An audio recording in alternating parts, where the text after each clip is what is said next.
He slammed the door so hard the walls rattled, yelling something about needing air after our latest fight. The kind that leaves your throat raw and your heart pounding, where you know you said things you can't unsay.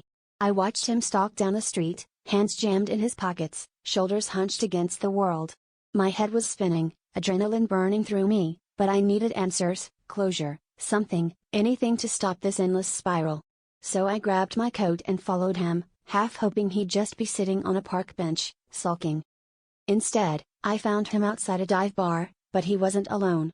He was wrapped around someone, their faces smashed together, hands everywhere. It took me a few seconds to register who it was, but when she pulled back, her hair falling over her face in that familiar way, I nearly threw up right there. My therapist. The woman who'd been nodding sympathetically across from us every week, promising to help us fix what was broken. I watched them laugh, her hand tracing circles on his chest, and all I could think was how many times she'd told me to trust the process.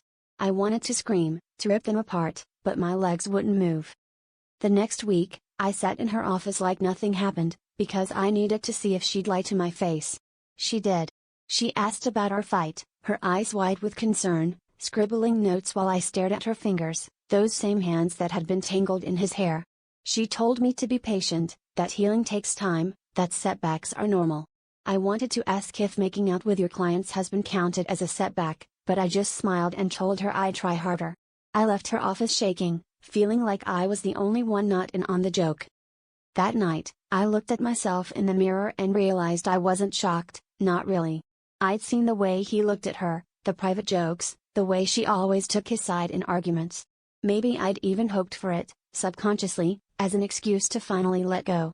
The betrayal wasn't just theirs, it was mine, for staying, for ignoring every red flag waving in my face.